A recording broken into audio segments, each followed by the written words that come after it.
Hi YouTube, this is another new video. This one's on Inzektors. As you can probably tell, we've gone through the top tier decks now, pretty much except for rabbits, which are coming along soon. First things first, triple dragonfly. Dragonflies are a boss.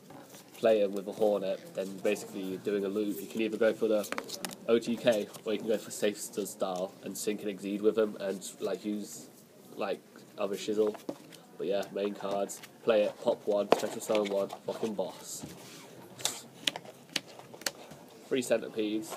They're there because you search for them after the dragonfly. Dragonfly, special summon centipede, use it. Pop with a hornet, and then you go for a gigamantis, equip it to dragonfly. You've got 4 grand attack there, and pop 2 monsters in your opponent's side field. What more can you want? Obviously, triple hornet. Without these, Inzektors are fucked. I think they should get semi-limp personally, but that's just me. Your main card, pop one, detach itself, pop one, so even if your dragonfly gets veiled, still use this effect, but you don't get a special summon, but it's still a fucking boss. 1 gigamantis. I would like to run 2, but I've only got the 1 at the minute. This one's a boss because it gives your monster 2/4 attack that's equipped to, and if it's destroyed while equipped, so you can use, it's basically another loop you can do with it is you play your centipede, dragonfly, equip with that, pop it, destroy 1 card, special out a centipede, pop 1, special, bring that to your hand. The next turn, you can equip that to that, pop it, you get special one from your grave and special summon with that, and that's one of the ways the OTK sort of works, but that's just a brief overview of it. Because you need your hornets in the grave, we've got an Armageddon Knight, he's just trolling.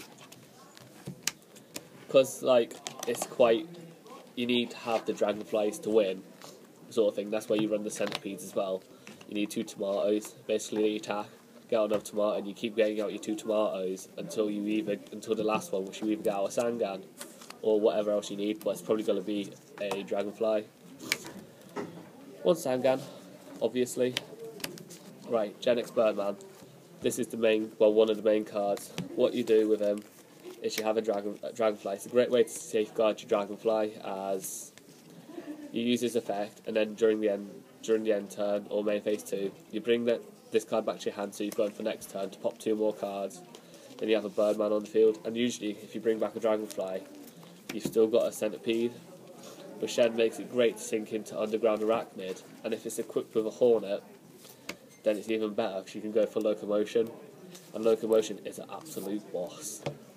But yeah, really good card. You need to use them. 2 Thunder Kings, as they stop people adding the cards to the hand. Might stop me occasionally, but it's a good card. 1/9, and you can negate special summons. 2 Veilers, just because it's a fucking boss. 1 Gauze, saved me a couple times, because obviously it stops your OTKs. So, it's a good card. Plus, we can control our graveyard a fair bit. We use Dark Arms. Play that, it's a fucking boss. You sit there, put destroying cards. As long as you don't get rid of your hornets, you're fine.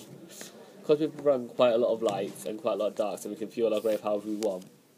We've got a BLS. He's a boss. Like I said in previous videos, get him out and it's just you're dead, boy. Spells. 2 dualities, don't need the 3rd because it's quite reliable. I search out for all the cards I need. It's just there for an opening hand, really. And MST bait. MST, Heavy Storm, Dark Hole, MST, Book Moon, and Monster Reborn, staple cards. Probably saying, where's the second MST? I've decided to run a bait doll as well. He's a troll card because he's effectively 20 MSTs because you use it. Target a set card. If it's a trap, force the activation, negate it. But if it's mistimed, if it's correct time, it gets activated. But if it's a spell card, it gets set again. But he goes back to your deck instead of going to the grave. So also it reveals what the set card is. So it's a really good card. But there are downsides to it, it can't stop face-up cards.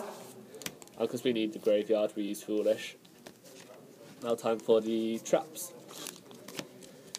2 Dark Bribes, obviously, because they're Inzektors just need to be solemned or something, and then it slows them down proper badly because it tend not to have a backup. So you need to stop cards. Because it's quite a good deck, with the graveyard and all that, and your grave. 2 Conjure Hornets as a special summon from the grave. Solemn Brigade, because obviously it's a troll. And 1 monster Mirror Force, obviously. Right, time for the side deck.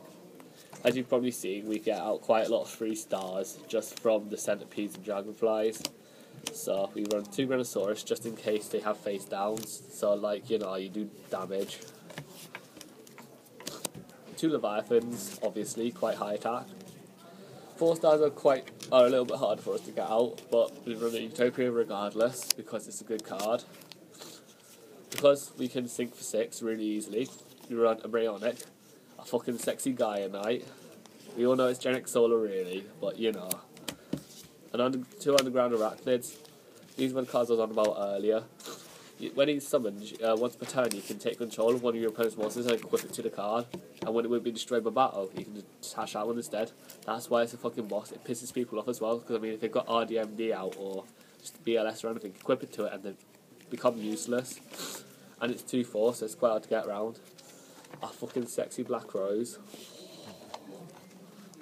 Because we occasionally go for 7 as well, and Black Rose isn't always the best option. We run a Scrap Archfiend. That's X, it's just 2/7 beta. 100 attack point more than our Genic Solar there. 2 level 8 Stardust and Red Dragon, obvious. And because we can go for 9 relatively easily, we go for Mistworm. We don't always go for him, he's just there just in case. And now the main one is Locomotion. This is a fucking boss card, as you can get him out with just a Dragonfly or Centipede, Quick Purple Hornet, with a Birdman. And that there, because he only needs 1 Genex tuner and 1 or more non-tuners, that's an instant sink for 9 straight there. His effect is, when he's summoned, he takes control of one of your monsters and gets special summoned to it on our side of the field. But it has to be the lowest level, no, the highest level, sorry. And basically he's a boss. I mean, imagine it if they run Inzektors, play it, and they've only got Centipede or Dragonflies out. You take control of their Dragonflies, then you use their effect against them. RDMDs, you stop their dragons, wind-ups, anything really, it stops them. So yeah, he's a fucking boss. Right, this deck's pretty much how it is because of the destructive power of it.